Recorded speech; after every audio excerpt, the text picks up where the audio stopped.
6 वाजता मित्र आले माझ्या रूमवर. मित्र होते लायब्ररीतले. त्यांनी मला उठवलं, की तू पी-एस-आय झाला म्हणून. मग मी स्वतः सर लिस्ट बघितलीच नाही 8 वाजेपर्यंत. गावातून सर गव्हर्नमेंट सर्व्हंटच नाही, शिक्षक आहेत फक्त. म्हणजे मी पहिला त्याच्यात काय झालं सर, मी 1 ऑगस्टला मी लागलो आणि 10 ऑगस्टला माझा सख्खा भाऊ मधवा, त्याचा पण आरोग्य विभागाचा रिझल्ट आला. दोघेही भाऊ आम्ही गव्हर्नमेंट सर्व्हंट लागलो. सख्खी मी कंटिन्यू जर अभ्यास 3 वर्ष अभ्यास केला, 4थ्या वर्षी तुम्ही क्विट करून जॉब करायला पाहिजे सर. दौंडी काम वगैरे करायला, मिस्त्री काम, बांधकामाचे. आणि आई पण गृहिणी आहे सर. म्हणजे माझ्यासमोर भविष्यच नव्हतं सर काही, कारण मी घरी होतो, वर्षभर घरीच होतो. आणि तिथून सर मला पासआउट होऊन बी बरेच वर्ष झाले होते. माझ्यासोबतचे ज्यांनी कंपनी जॉईन केली होती ते सगळे सेटल झाले होते सर.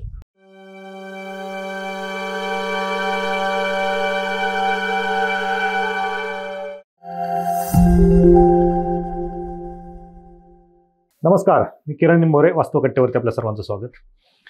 पी-एस-आय परीक्षा 2022 मधून पी-एस-आय पदी निवड झालेले संतोष पवार सर आपल्यासोबत आहेत. सर, वास्तव कट्ट्यावरती आपलं स्वागत. नमस्कार सर. खरं तर सरांविषयी सांगायचं झालं तर सर अकोला जिल्ह्यातील म्हणजेच विदर्भातील आणि त्यांच्या जिल्ह्यामधून, त्यांच्या समाजामधून, म्हणजे त्या बंजारा समाजामधून, अकोला जिल्ह्यातून मला वाटतं तुम्ही पहिलेच पी-एस-आय असाल. बंजारा समाजामधून. नक्कीच एकतर शिक्षणाचा अभाव, त्याच्यात तुम्ही इंजिनियर झालात आणि इंजिनियर होऊन कदाचित तुम्हाला मोठ्या पगाराची नोकरी देखील मिळाली असते. तुम्ही आज पी-एस-आय झालात आणि तुमची पहिलीच प्रिलियम पास झाल्याच्या नंतर तुम्ही पहिलीच मुख्य परीक्षा आणि पहिलीच मुख्य परीक्षा देऊन तुम्ही पी-एस-आय झालात. आणि तुमच्याबरोबर बोलताना हे जाणवलं तरी तुम्हाला इंग्लिशमध्ये वाजवेअर कुठं काय टाकायचं काहीच माहीत नव्हतं आणि तुम्ही इंग्लिशमध्ये 25 पैकी 25 मार्क तुम्हाला मिळाले होते. म्हणजे हे या गोष्टी सांगायची गरज का भासते, कारण इंग्रजीमध्ये विद्यार्थ्यांना 2 मार्क सुद्धा पडणं खूप मुश्किल असतं आणि इंग्रजीचा बाऊ करतात, विशेषतः ग्रामीण भागातील विद्यार्थी. आणि ते तर तुमची तीच परिस्थिती, तुम्हाला 25 मार्क पडले. ठीक आहे, आपण या सगळ्या गोष्टीवरती येऊया. परंतु तुमचं इंजिनिअरिंग झालंय, तुम्ही विदर्भातले अमरावती युनिव्हर्सिटीमध्ये तुमचं इंजिनिअरिंग झालं आणि ह्या सगळ्या गोष्टी होऊन तुम्ही परत स्पर्धा परीक्षेकडे आला. नक्की हा प्रवास कसा होता? सर, सर्वप्रथम मी 2015 मध्ये पासआउट झालो सर इंजिनिअरिंग. माझं अकॅडमिक चांगलं होतं. माझं कॅम्पस सिलेक्शन पण झालेलं सर कॉलेजमधून. पण त्यांनी लेट केलं आम्हाला, म्हणजे जॉईनिंग ऑर्डर वगैरे नाही मिळाली आम्हाला लवकर कंपनींनी. बेंगलोरची कंपनी होती. एमपीएससीकडे सिलेक्शन होतं का प्रोसेस तुमची? नाही, एमपीएससी डिले करते म्हणून. नाही सर, तेव्हा पेशन्स नव्हते ना सर. बाकीचे गेले होते, बाकीच्यांनी जॉईन केलं होतं कंपनी, जे आपापल्या सेक्टरमध्ये गेले होते समजा. तर आमचं कॅम्पस सिलेक्शनचं आम्हाला ऑर्डरच नाही मिळाली सर. मग त्यामुळं काय झालं, तालुक्याच्या ठिकाणी पॉलिटेक्निक कॉलेज होतं, तिथं लेक्चरशिपसाठी माझं सिलेक्शन झालं होतं. तर मग मी लेक्चरशिप स्टार्ट केली सर तिथं. मी 2-2.5 वर्ष सर तिथं लेक्चरशिपला म्हणजे वेळ गेला सर माझा. तेव्हा AMEIची ॲड आली होती सर 2017 मध्ये. ती सर जॉब करता करता दिली मी पूर्वपरीक्षा. तेव्हा इतिहास, भूगोल, पॉलिटी आम्हाला म्हणजे संबंधच नव्हता समजा. 10वी सगळ्यात मोठी जाहिरात होती. मोठी जाहिरात. ते सर प्रीच्या आधी आम्हाला कळालं, काही दिवस आधी, की ती वाढले होते सर जागा एकदम. त्याच्यामुळं सर आम्ही अवेअर नव्हतो सर एवढं. तेव्हा मी पहिल्यांदा MPSCचा अकाउंट ओपन केला होता आणि AMEI मी समजा पहिला पेपर दिला, पण ती मी पूर्वपरीक्षा पास झालो नव्हतो. म्हणजे काही अवेअरनेस नव्हतं सर. अटेम्प्ट खूप कमी केला होता, कट ऑफ कमी लागला होता सर तो, पण मी पार करू शकलो नव्हतो तेव्हा. मग असं वाटलं की होत नाही आपल्याच्यानं हे. म्हणजे MPSCचं मग नंतर मला स्वातीकडून कळालं. स्वाती 2017 मध्ये लागली. तिनं सांगितलं की तू RTOचं न करता इकडं कर, म्हणजे कंबाईनचं कर, PSI, STI, SO अशा पदं असतात, तिच्याकडून मला माहिती मिळत गेली सर. मग मी 18 मध्ये सर लेक्चरशिपचा जॉब सोडून संभाजीनगरला गेलो. काही दिवस तिथं संभाजीनगरला 1 वर्ष मी RTOचीच, म्हणजे माझं अकॅडमिक चांगलं असल्यामुळं मला पॉइंटर वगैरे खूप चांगला होता सर. मी कॉलेजमधून 2nd टॉपर होतो. तर माझं मेकॅनिकल इंजिनिअरिंगचं चांगलं होतं सर. म्हणजे मेन्सला जो सिलेबस असतो RTOला ते माझं पक्कं होतं, कारण त्याच्यानंतर मी लेक्चरशिप केलेली होती सर. त्याच्यामुळं माझं सगळं टेक्निकल चांगलं होतं. प्रीला सर इकडला सिलेबस होता, इतिहास, भूगोल, पॉलिटी. मग मी हे अभ्यास करण्याचं ठरवलं सर 2018 मध्ये. पण सर 2018ला RTOची ॲडच नाही आली सर, जाहिरात. तर माझा हा अभ्यास होत गेला सर. मग 19ला पण वाट बघितलं सर, काही दिवस मी ॲड आली नाही. मग सर मी 19ला गुहागर नगरपंचायत रत्नागिरी डिस्ट्रिक्टमध्ये तिथं इंटरव्ह्यू दिला सर. म्हणजे इंटरव्ह्यू बेसवर माझं सिलेक्शन झालं. तिथं सिटी कोऑर्डिनेटर म्हणून पद होतं स्वच्छ सर्वेक्षणचं. पेमेंट वगैरे 30,000 होतं सर. मग मी तो जॉईन केला रत्नागिरी डिस्ट्रिक्टमध्ये. मग तो जॉब मी कंटिन्यू केला 1 वर्ष. मग RTOची ॲड आली सर 2020 मध्ये जानेवारीमध्ये. मग मी परत सर रिझाईन करून टाकलं तो जॉब. गुहागरचा. म्हटलं आपण आता 2 महिने करू व्यवस्थित. तर मग सर तेव्हा पण माझी पूर्वपरीक्षा थोडक्यात 1-2 मार्कांनी राहून गेली RTOची. आणि नंतर सर कोरोना लागला. मग माझ्या हातून जॉब पण गेलेला होता सर. मी रिझाईन टाकलेला होता जॉब. बरोबर. आणि कोरोना म्हणजे घरीच सर, पूर्ण वर्षभर घरीच. मग गावात काहीतरी करावं. मी आधीपासून सर म्हणजे चांगला विद्यार्थी होतो. बऱ्याच लोकांना वाटायचं नाही बा हा करेल काहीतरी. तर सर मग गावात सर आम्ही लायब्ररी ओपन केली सर. म्हणजे आम्ही गावातले 5-6 मुलं होतो जे बाहेर होते, त्यांनी आम्ही मिळून सरपंचांनी आम्हाला हेल्प केली. गावात लायब्ररी चालू केली सर, चांगली लायब्ररी. म्हणजे वर्गणी जमा केली आणि लायब्ररीत इन्व्हर्टर वगैरे, त्याच्यानंतर कंपार्टमेंट वगैरे एकदम. मी संभाजीनगरला होऊन होतो म्हणजे मला माहीत होतं कशी बनवायची लायब्ररी. हे तुम्ही तुमच्या गावात केली सर लायब्ररी. बरं. ते अजून पण आहे कंटिन्यू चालू. तिथं लायब्ररी सुरू केली सर. मग थोडाफार अभ्यास केला. मग सर कोरोना असं वाटत होतं की आता काय करावं नेमकं, आपण एक्झाम पण ॲड पण येत नव्हत्या सर कोणत्या. मग 21 मध्ये सर मी परत त्या जो मागचा एक्सपिरियन्स होता गुहागरचा, त्या एक्सपिरियन्स बेसवर ऑनलाईन इंटरव्ह्यू दिला सर. म्हणजे व्हिडिओ कॉन्फरन्सवर. जेजुरी येथे सिलेक्ट झालो सर मी, जेजुरी नगर परिषदमध्ये. तिथं पण तेच मग 30,000 पेमेंट आणि शनिवार रविवार सुट्टी राहायची. मग 21ची ॲड आली होती सर. 20ची ॲड सर मी संभाजीनगरला मी असताना दिला होता पेपर. म्हणजे नंतर मी तिकून आल्यावर कोरोनाच्या मध्यंतरीमध्ये 20ला दिला होता. तेव्हा जोमानं केलं तर मी थोडंसं PSIचे 19 जागा होत्या सर आमच्या कास्ट कॅटेगरीला, चांगली ॲड होती. तर तेव्हा केला सर मी. चांगला स्कोअर पण आला होता मला, 46.75 स्कोअर आला होता पहिल्या आन्सर कीने. मग तेव्हा सर कट ऑफ पण एवढे हाय लागायचे नाही सर 20च्या आधी. म्हणजे 44-42च्या तेवढ्यात असं वाटायचं की येईल आपला रिझल्ट. मी लॉचे क्लास वगैरे केले, तिथे सुरू केलं तर मी ह्याचा अभ्यास.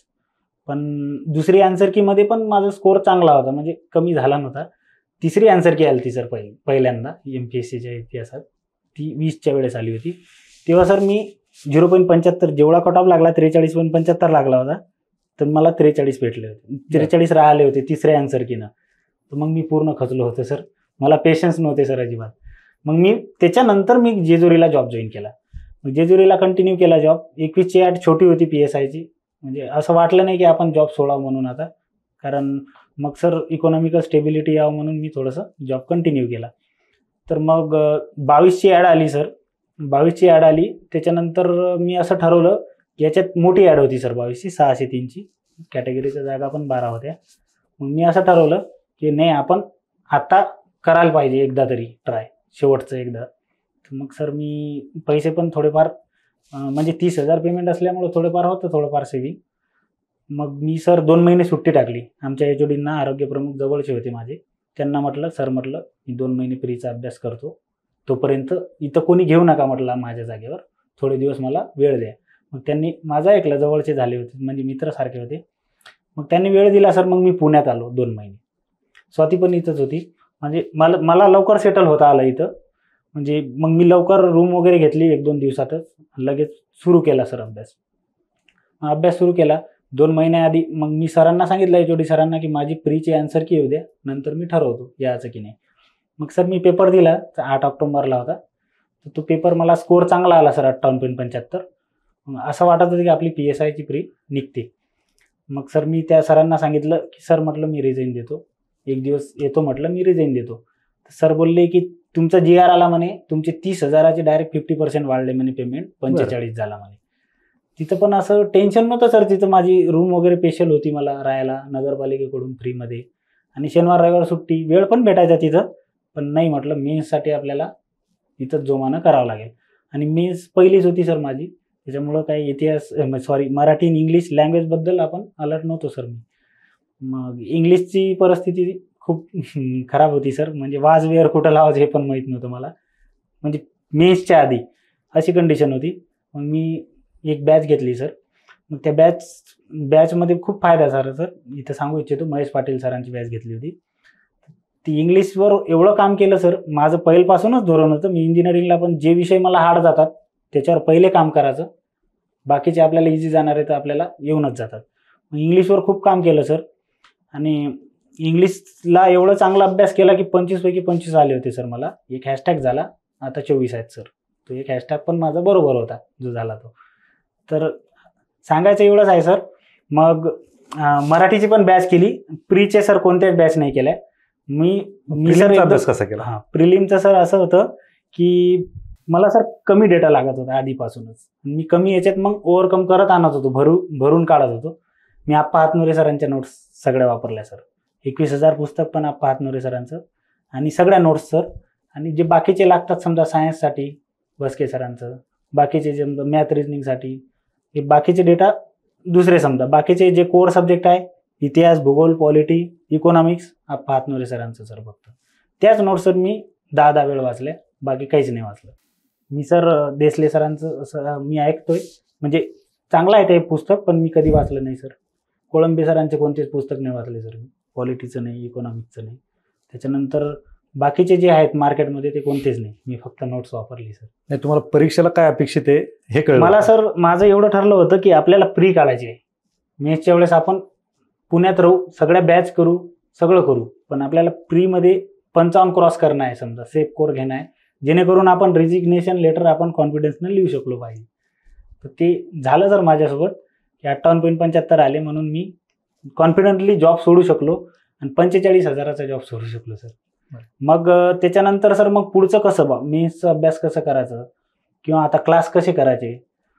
मग सर स्वाती माझी गर्लफ्रेंड, जिच्याशी माझं लग्न होणार आहे, तिनं म्हटलं तू बिंदास रिझाईन कर, मी आहे. ती जॉबला आहे सर, 2017 पासून गव्हर्नमेंट जॉबला आहे. ती माझी वाट बघत होती म्हणजे आतापर्यंत.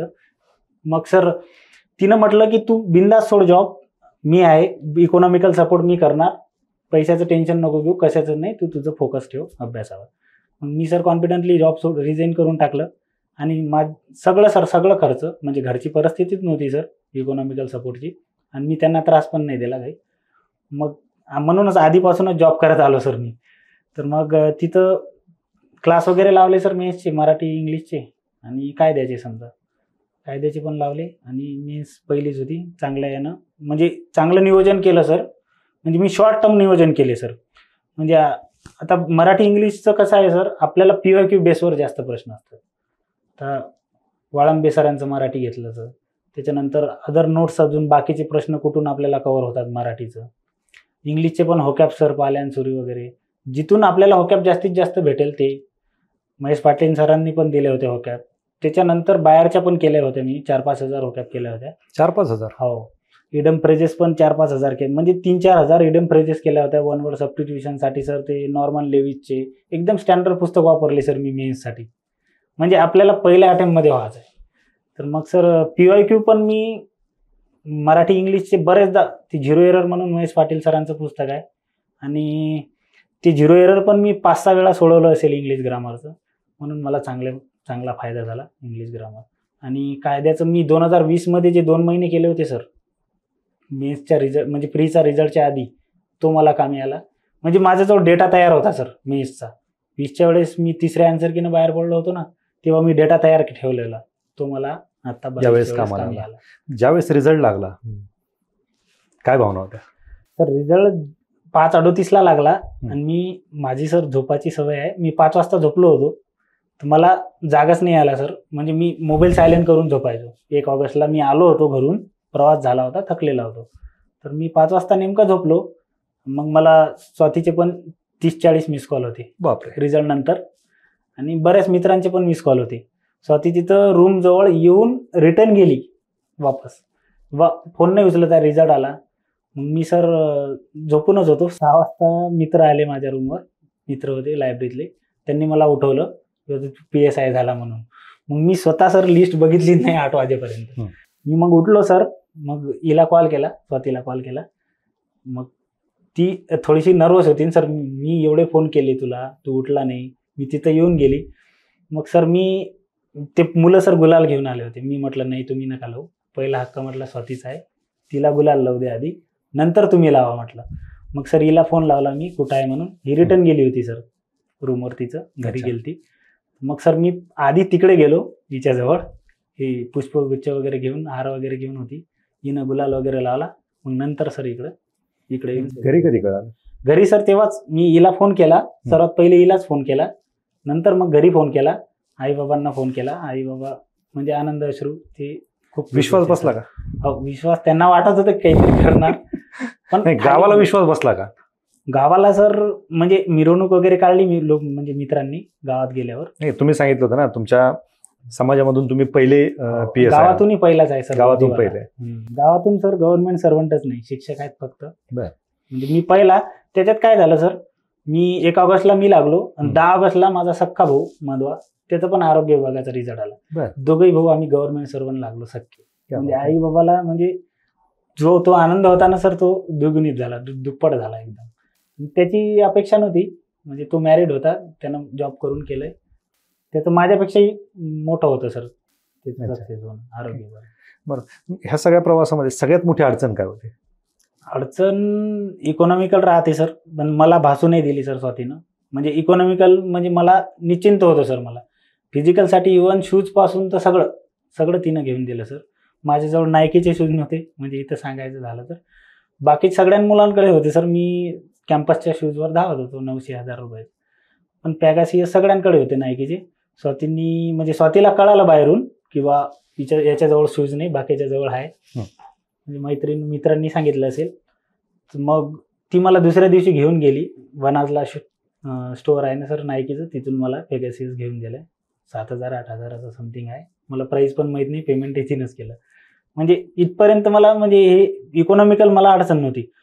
बाकीच्या मुलांना अडचण अशी होते सर, मला असं वाटते की तुम्ही कंटिन्यू जर 3 वर्ष अभ्यास केला, 4थ्या वर्षी तुम्ही क्विट करून जॉब करायला पाहिजे सर. प्रायव्हेट सेक्टर म्हणा किंवा कोणत्या तरी सेक्टरमध्ये. याच्यामुळं काय होते सर, तुम्हाला कळेल की आपण बाहेर असं आहे. आता मी सर जेव्हा मी नगरपालिकेत होतो, म्हणजे गुहागरण जेजुरीला, मला सर सिनियर ज्यांचं एज्युकेशन आपल्यासारखं नव्हतं किंवा नॉलेज बी आपल्यासारखं नव्हतं, ते आपल्याला येऊन झापायचे सर, कधीही बोलवायचे, त्रास द्यायचे विनाकारण. म्हणजे ते पण एक इंटरनल मोटिवेशन होतं. आणि गावाकडून झालं तर बाबाचं मोटिवेशन होतं. बाबाची इच्छा होती की काहीतरी पोलीस खात्यातच व्हायला पाहिजे. म्हणून आमचे 3 भाऊ आहे सर. आम्ही तिघांचे नाव SP पवार ठेवलं आहे बाबांनी. शंकर पवार, संजय पवार, संतोष पवार. आणि कोणतेही दरवाजावर म्हणा कुठेही SP पवार. लहानपणापासून म्हणजे असं बाबांनी सांगितलं नाही की तू पोलीस खात्यात जा म्हणून, पण ती SP पवार असं वाटत होतं की बाबांची इच्छा होती. बाबा मूवी वगैरे बघत होते तेव्हा पोलिसांचं हे, म्हणजे असं आतून वाटत होतं की बाबाची इच्छा आहे, आपण काहीतरी व्हायला पाहिजे पोलीस डिपार्टमेंट. म्हणून सर PSI ठेवलं. शेतकरी आहेत सर बाबा, शेती आहे थोडी. आणि असंच बाहेरचे प्रायव्हेट जॉब म्हणजे 20 वर्ष तर मुंबईलाच होते सर. गवंडी काम वगैरे करायला, मिस्त्री काम, बांधकामाचे. आणि आई पण गृहिणी आहे सर. भाऊ पण शेतकरीच, आता शेती सांभाळतो भाऊ, मोठा भाऊ मंदा भाऊ आता लागला सोबतच आमच्या, त्याची जॉईनिंग पण झाली. अच्छा. ज्यावेळेस तुम्ही इंजिनिअरिंग तुम्हाला प्लेसमेंट झाली होती, हो, घरचे काही बोलले नाहीत का की प्लेसमेंट झाली तरी तुम्ही जॉईन करत नाही? सर तिथून जॉईनिंग मिळाली नव्हती आणि अपेक्षा पण नव्हती सर होईल म्हणून. त्यांनी तेवढ्यापुरती सर कॉलेजच्या नावापुरती समजा ती कॅम्पस कंपनी बोलवून आमचं सिलेक्शन केलं होतं. बरेच दिवस त्यांची आम्हाला लेटर आलं नव्हतं सर, जॉईनिंग लेटर. त्याच्यामुळं मग मी लेक्चरशिप गावाजवळच केली. आणि मला असं वाटते सर की मी ते जे 2-2.5 वर्ष मी लेक्चरशिप केली पॉलिटेक्निकवर, तिथं माझं चांगलं होतं सर, 100% रिझल्ट होता. माझा स्टुडंट महाराष्ट्रातून स्टेट टॉपर पण होता, म्हणजे MSBTतून पॉलिटेक्निकचा. टीचिंग वगैरे चांगली होती. पण तिथं सर पेमेंट वगैरे तेवढं नव्हतं सर, 10,000 पर्यंत होतं. त्याच्यात काही होत नव्हतं सर. म्हणजे तिथं माझे सर गोल्डन इयर गेले सर सगळे. नाही मी तेव्हाच जर बाहेर पडलो असतो किंवा तेव्हाच जर प्रिपरेशन केली असती तर चित्र वेगळं असतं सर. तेव्हा सक्सेस झालं. म्हणजे मला स्वातीचं म्हणणं होतं की तू लवकर इकडं करशील, म्हणजे तू इकडे या क्षेत्रात आहे. तिचं 17 पासूनच सांगणं होतं. आणि ती लागली तेव्हा मला असं कळालं की आपण गव्हर्नमेंट जॉबवर लागू शकतो. स्वाती लागल्यावर म्हणजे तेव्हा विश्वास बसला की आपल्यासारखे लागू शकतात.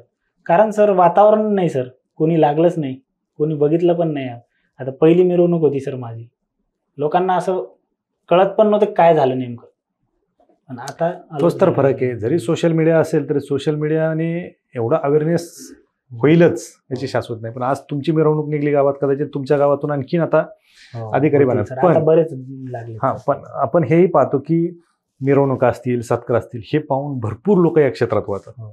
काय सांगाल तुम्ही, कुणी आलं पाहिजे याच्यात? सर बघा सर, तुम्ही ग्रॅज्युएशन तुमचं चालू आहे आणि तुमचं ठरलं आहे स्पर्धा परीक्षा करायचं आहे, तर तुम्ही फर्स्ट इयर पासून तुम्ही YCMला ॲडमिशन घेऊन करू शकता. आणि सर लिमिटेड टाईम ठरवला पाहिजे सर. आणि प्लॅन बी तुमचा रेडी पाहिजे. जसा माझा प्लॅन बी रेडी होता सर, की मी आता जर मी सक्सेस झालो नसतो तर मी सॉफ्टवेअर टेस्टिंगचे क्लास करून माझ्यासोबतचे बरेच मुलं म्हणजे माझे मित्र वगैरे IIT मध्ये जाऊन आहेत, बऱ्यापैकी सेट आहेत समजा थोडेफार तरी. ते माझं प्लॅन बी होतं. मुलांचं काय असते सर, ते 2 वर्ष 3 वर्ष 4 वर्ष 5 वर्ष, आता माझे बरेच मित्र आहेत आता झालेले 5-5 6-6 वर्षापासून आहेत सर, त्यांची प्री पण नाही निघली. मग ते प्री निघत नसेल ना, तर आपण बाहेर पडून थोडंसं 1 वर्ष तरी आपण बाहेरून यायला पाहिजे सर. तुम्ही क्षेत्र सोडू नका, पण तुम्हाला बाहेरचा अनुभव पाहिजे की नाही, आपण प्लॅन बी आपला हा रेडी असायला पाहिजे. आपण इकडून जर पुढच्या वर्षी आपण फेल्युअर झालो तर म्हणजे प्लॅन बी रेडी पाहिजे सर थोडक्यात. अगदी बरोबर. ज्यावेळेस तुम्ही पुण्यामध्ये नोकरी सोडून अभ्यास केला, हो, नोकरी करत असताना केलेला अभ्यास आणि नोकरी सोडून फुल टाइम केलेला अभ्यास, फरक या दोन्हीमध्ये काय फरक पडतो? फरक असा होता सर, आता मी सकाळून उठायचो जॉब करता करताच सांगतो, मी 6-6:30ला उठायचो आणि 9:30-10 पर्यंत, म्हणजे 10:30ला ऑफिसला जायचं होतं ना, 9:30-10 पर्यंत मी अभ्यास करायचो समजा 3 तास तरी. मग नंतर ऑफिसला गेल्यावर मग कधी कधी काय व्हायचं सर, आम्हाला 8-9 वाजेपर्यंत ऑफिसला बसायला लागत होतं रात्रीचे. म्हणजे आमचं काम जास्त होतं, कधी कधी काम जास्त व्हायचं. तर तिकडून आल्यावर सर अभ्यासाला वेळ भेटायचा नाही, थकून जात होता माणूस. मग झोपायचं अजून 3 तास होत होता सर जास्तीत जास्त. म्हणजे जॉब जेव्हा सोडला सर, इथं रूम वगैरे केली आणि पहिल्यांदा मी लायब्ररी लावली पुण्यात. म्हणजे पुण्यात नाही, पूर्ण ठिकाणी सगळ्यात पहिल्यांदा गावात होती एक आणि एक डायरेक्ट पुण्यात. मग सर इथं शेड्यूल असा होता की मी निवांत उठायचो सर 7:30ला. 8ला मी लायब्ररीत पोहोचायचो. 8 ते 10:30 पर्यंत 2.5 तासाचा मी स्लॉट पहिला एकदम चांगला करायचो. 2:30 वाजता मी 10:30ला चहा घ्यायला जायचो. 11 पर्यंत अर्धा तास, 11 ते 1 पर्यंत अजून परत दुसरा GSचा सब्जेक्ट करायचो. मग 1 वाजता मी जेवायला जायचो. मग 1 ते 2, मग 2 पासून मी झोपायचो नाही सर कधीच लायब्ररीत, कारण मी झोप घेऊन यायचो पूर्ण घरूनच. आणि नियोजन असायचं सर माझं, शॉर्ट टर्म नियोजन असायचं 7-7 दिवसाचं. मी 2 GSचे सब्जेक्ट, मी फास्ट लर्नर आहे म्हणून स्वाती म्हणते सर, मी GSचे सब्जेक्ट सर 2 सब्जेक्ट आणि विथ करंट अफेअर आणि मॅथ रिजनिंग समजा हे मेंटेन ठेवून मी 2 सब्जेक्ट 7 दिवसात करायचो. ते पण तुम्ही त्यांच्यातला कोणताही प्रश्न विचारा असं स्वातीला चॅलेंज राहायचं. म्हणजे तिनं माझ्याकडून करून घेतलं चांगल्या प्रकारे. आणि मी सर रिव्हिजन खूप फास्ट मारायचो आणि मी लिहायचो सर मागून रिव्हिजन झाल्यावर. आता सर आप्पा हातनुरे सरांचं भूगोलचं आहे सपोज, मी 2 दिवसात 3 दिवसात वाचायचो सर पूर्ण. तर मी लिहून ठेवायचो की लास्ट रिव्हिजन आपली कधी झाली, म्हणजे जेव्हा मी पुढं नंतर घेणार तेव्हा मला कळेल की याला 15 दिवस गॅप पडलाय रिव्हिजनचा. असं माझं शेड्यूल होतं सर. म्हणजे असं आपल्याला म्हणायला हरकत नाही की प्रत्येक यशस्वी पुरुषाच्या मागे एका स्त्रीचा हात असतो, हे जे म्हटलं जातं 100%. हे तुमच्या बाबतीत लागू होतं. हो, 100% लागू आहे सर. आणि ज्यावेळेस तुम्ही अभ्यास करत होते, कशा पद्धतीने अभ्यास असायचा तुमचा? ठीक आहे, तुम्ही शेड्यूल सांगितलं सगळं तुमचं, तुम्ही फास्ट लर्नर होतात, तुमच्या लवकर लक्षात राहत होतं, तुमचं 7 दिवसाचं शेड्यूल होतं. परंतु बरेच विद्यार्थी असे आहेत की जे नव्याने येतात, त्यांना काय वाचायचं आणि किती वाचायचं, एक पुस्तक घेतलं त्यातलं काय वाचायचं काहीच माहित नसतं. काय सांगाल तुम्ही? सर सर्वप्रथम तर मी असं सांगेल न्यू कमर्सला की तुम्ही सिलेबस बघा आधी. सिलेबस जरी 1 पेजचा आहे, त्याच्यातले जेवढे पॉईंट आहे ते सगळे तर महत्त्वाचे आहेत. आणि तुम्ही निदान 5-6 वर्ष, म्हणजे 2000 आता जर तुम्ही करत असाल 24ची, तर 18 पासून तुम्ही क्वेश्चन पेपर तुमच्या डोळ्यासमोर पाहिजे. आणि ते PYQ जे 21,000 समजा आप्पा हातनुरे सरांचं, त्याच्यात तुम्हाला कळेल की आयोग सतत त्याच टॉपिकवर नेहमी प्रश्न विचारतो. म्हणजे त्या एरियावरच तिथल्या तिथंच विचारतो सर. तुम्हाला ते PYQवर होल्ड पाहिजे सर, सगळ्यात महत्त्वाचं. आता एक बघितलं ना सर, समाज सुधारकावर 3-4 प्रश्न येतात इतिहासाचं सांगायचं झालं. मग तुम्ही असे मोजकेच समाज सुधारक आहे सर 4-5, टिळक, आंबेडकर, महात्मा फुले आणि न्यायमूर्ती रानडे वगैरे, आगरकर, 5-6 समाज सुधारकावर हमखास प्रश्न असतो. मग तुम्ही ते चांगल्या प्रकारे करायला पाहिजे. जे आपल्या हातातले मार्क आहे ना सर, ते तुम्ही पक्के करायला पाहिजे. आणि सगळ्यात महत्त्वाचं सर, तुम्ही 100% सिलेबस कंप्लीट करायला पाहिजे. तुम्ही इव्हन सायन्समधलं केमिस्ट्री फिजिक्स पण नाही सोडायला पाहिजे, कारण तुम्ही नाही करत आहे तर बाकीचे करत आहे सर. प्रीमध्ये तुम्हाला सर 100% सिलेबस कव्हर करणं आहे आणि मॅथ रिजनिंग पण करणं आहे, सगळंच. म्हणजे तुम्हाला स्किप करून जमणार नाही सर, हे सगळ्यात महत्त्वाचं. आणि टेस्ट सिरीज पण सोडायला पाहिजे तुम्ही, म्हणजे टाईम मॅनेजमेंटसाठी. असं नाही की त्याचा म्हणजे एकदम फायदा होतो नाही, पण ॲनालिसिस, स्वतःचं सेल्फ ॲनालिसिस करण्यासाठी. त्याचं म्हणजे असं कमी मार्क पडले किंवा जास्त पडले त्याचा काही इम्पॅक्ट नाही होत सर. आयोगाचा आणि टेस्ट सिरीजचा काही संबंध नसतो सर, म्हणजे आयोगाचा पॅटर्नच वेगळा आहे सर. आणि तुम्ही सर सगळ्यात महत्त्वाचं, वर्षभर काय केलं किंवा 2 वर्ष 3 वर्ष तुम्ही काय केलं हे मॅटर नाही करत सर. तुम्ही त्या 1 घंट्यात त्या 60 मिनिटात तुम्ही काय करता. आयोग सर आपल्याला किती नॉलेज आहे ते चेक नाही करत. आयोग आपण गोल कुठं केलंय ते बघते फक्त. म्हणून सर तुम्ही 1 घंटा तो 1 तास जो आहे तुम्ही एकदम कॉन्शियस असले पाहिजे. म्हणजे तुम्ही स्वतःला फील केलं पाहिजे की मी PSI आहे. इथं आपल्याला आयोग हे करत आहे, आपल्याला इथं म्हणजे गंडवतोय, इथं आपल्याला चुकीचं वाटते आपल्याला, पण तिथं तुम्ही एकदम स्टेबल पाहिजे सर. 1 तास बरोबर. तो खूप महत्वाचा आहे सर. किती अभ्यास करताय, किती वेळ करताय याच्यापेक्षा तुम्ही अभ्यास कसा करताय हे खूप महत्वाचं आहे. तर हे सगळं ज्यावेळेस घडत होतं, तुम्ही अभ्यास करत होता, सगळ्या गोष्टी होतात, कुठल्या आजूबाजूला तुम्ही विद्यार्थी पाहत असाल, तुमच्या आधी आलेले पण असतील, अजूनही प्रिलियम पास होत नाहीत, कुठल्या चुका होतात विद्यार्थ्यांकडून जनरली अभ्यास करताना? चुका सर त्यांचं जे बुक लिस्ट आहे सर, सगळ्यात महत्वाचं बुक लिस्ट सर त्यांची म्हणजे प्रॉपर एक फिक्स नसते सर. ते काय करतील सर, आता मार्केटमध्ये सर नवीन इतिहासाचं पुस्तक आलं ना, नवीन आवृत्ती म्हणा, आता इतिहास सर चेंज होते का, भूगोल ठीक आहे, एखादा जिल्हा किंवा महानगरपालिका वाढली तर ठीक आहे, भूगोल चेंज होते, पण इतिहासाचं नवीन जर आलं तर इतिहास चेंज झालाय म्हणजे होणार आहे का? म्हणजे 1947च्या नंतर नाही विचारणार ना आपल्याला. मग तुम्ही एक रेफरन्स बुक 10 वेळा वाचा सर, जेणेकरून म्हणजे त्याच्यावर तुम्हाला असं वाचल्या कळेल की इथं याच्या पुढं काय आहे काय नाही, म्हणजे काय सांगितलेलं आहे या पुस्तकात. मग ते नवीन घेणार सर, बुक लिस्ट वाढवणार, त्याच्यात ते परत त्यांचा वेळ जातो. म्हणजे बुक लिस्ट प्रॉपर ठेवायला पाहिजे सर. बरोबर. आणि तुम्ही एकच पुस्तक 10 वेळ वाचा, पण ती बुक रिव्हिजन महत्वाची आहे सर. नक्कीच. या सगळ्या प्रवासामध्ये आज तुमचा शेवटचा गोड झालाय, असे कुठले क्षण आहेत सगळ्यात चांगला क्षण आणि सगळ्यात वाईट क्षण? सगळ्यात चांगला क्षण म्हटलं सर माझा MPSCचा रिझल्ट, म्हणजे PSI झालो त्या दिवशीचा रिझल्ट. आणि वाईट म्हटलं तर सर मी जेव्हा जॉब क्विट करून आलो होतो, सोडून आलो होतो गुहागरचा, आणि लॉकडाऊन लागलं होतं, पुढं काहीच भविष्य नव्हतं सर माझं. म्हणजे मला असं म्हणजे वाटतच नव्हतं की काय करावं, म्हणजे माझ्यासमोर भविष्यच नव्हतं सर काही, कारण मी घरी होतो, वर्षभर घरीच होतो. आणि तिथून सर मला पासआउट होऊन बी बरेच वर्ष झाले होते. माझ्यासोबतचे ज्यांनी कंपनी जॉईन केली होती ते सगळे सेटल झाले होते सर. पुण्यात त्यांनी आत्ताच फ्लॅट वगैरे घेतले, आतापर्यंत सगळे सेटल झाले सर, माझे बेंच पार्टनर वगैरे. फक्त मीच मागं राहिलो होतो. मी असा हुशार वगैरे होतो, समजा चांगला होतो अभ्यासात वगैरे, पण तरी मी माझ्याजवळ काहीच नव्हतं सर 2020 पर्यंत 21 पर्यंत समजा. त्याच्यात ती एक खंत होती सर शेवट. 5-6 वर्ष. आता प्रवास हा संपलाय की राज्यसेवा आहे पुढे? नाही सर, राज्यसेवा नाही. माझी ड्रीम पोस्ट सर PSI होती. एक तर खाकीच होती सर, एक तर PSI नाही तर RTO. वडिलांनीच नावात SP आणून ठेवलेलं आहे. हो. तर मी आता सर सगळ्यात आनंदी व्यक्ती आहे की मला PSI भेटली. राज्यसेवेचा पेपरच्या दिवशी सर मी सेंटरवर गेलो, पण पेपर दिला नाही, कारण मला नाही पाहिजे, म्हणजे होत नव्हतं सर माझ्याच्यानं. आणि मला माझी पातळी माहीत होती सर की आपण एवढंच करू शकतो.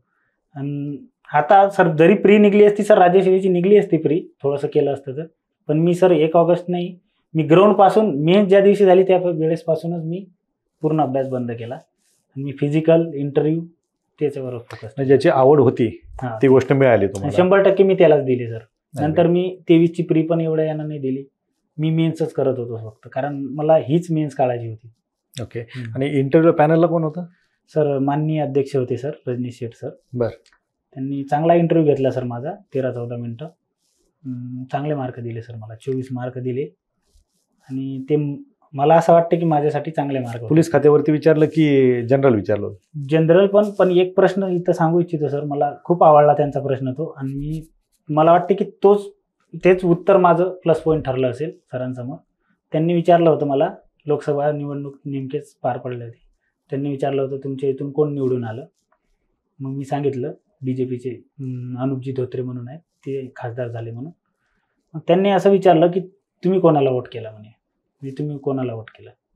तेव्हा सर मी स्टेबल होतो, मला माहीत होतं याचं उत्तर आपल्याला व्यवस्थित द्यायचं आहे. मी म्हटलं सर माझं संविधानिक अधिकार आहे सर, म्हटलं मी गोपनीय ठेवू इच्छितो, म्हटलं सर मी कोणाला वोट केलंय ते गोपनीय ठेवू इच्छितो, म्हटलं सर तुमची परमिशन असेल तर मी ठेवू का सर, म्हटलं गोपनीय. ती मला वाटते की हा पॉईंट त्यांना चांगला वाटला की मी काही गोष्टी समजा गोपनीय ठेवणाऱ्या गोष्टी ठेवल्या. तो सर्व आपला म्हणजे संविधानिक अधिकार आहे सर, आपण कोणाला सांगू नाही शकत कोणाला वोट द्यायला. मी तेव्हा त्यांना नव्हता दिला, मी दुसऱ्या पक्षांना दिला होता, पण तो विषय वाढला असता आणि मला वाटतं की तिथं निगेटिव्ह इम्पॅक्ट पडला असता माझा, मी जर म्हटलं असतं. कारण आता कोणतेही डिपार्टमेंटचे, आता मी PSIचा इंटरव्ह्यू दिला म्हणून की तिथं म्हणे काही काही गोष्टी गोपनीय असतात सर डिपार्टमेंटच्या, त्या गोष्टी पण आपण लीक नाही केल्या पाहिजे. बरोबर, तो पॉईंट त्यांना तिथं तोच त्यांना अपेक्षित होता, त्यासाठीच त्यांनी कदाचित तुम्हाला तो प्रश्न केला असेल. कारण पोलीस खात्यामध्ये सर्वोच्च पद साकारलेला माणूस तुम्हाला जर प्रश्न विचारतो, निश्चित त्याच्यामागे काहीतरी अर्थ दडलेला असणार आणि त्यांनी त्याचं उत्तर तुम्ही त्यांना अपेक्षित उत्तर दिलं आणि त्याचा खूप मोठा इम्पॅक्ट देखील तुमच्या मार्कवरती देखील पडला असेल. निश्चित खरं तर तुमचा हा जो प्रवास आहे म्हणजे एकंदरीत जनरली फुल टाईम अभ्यास करूनही 5-7 वर्ष 8-8 वर्ष विद्यार्थी अभ्यास करतात, यश मिळत नाही. तुम्ही नोकरी करून अभ्यास केला, ज्यावेळेस तुम्ही नोकरी सोडली त्यावेळेस तुमच्या मागे सपोर्ट सिस्टीम तशी होती. नक्कीच यशाचं सगळ्यात मोठं श्रेय त्यांना जातं. कारण तुम्हाला मी हे विचारणारच नाही की श्रेय कोणाला जातं, कारण तुमच्या बोलण्यातूनच पूर्ण मुलाखतीमध्ये लक्षात येते. निश्चित तुम्हाला तुमच्या भावी वाटचालीसाठी शुभेच्छा आणि तुम्ही वास्तव कट्ट्यावरती येऊन तुमचा जो काही प्रवास मांडला आणि विद्यार्थ्यांना जे बहुमूल्य मार्गदर्शन केलं त्याबद्दल आपले खूप खूप आभार. धन्यवाद सर. थँक्यू.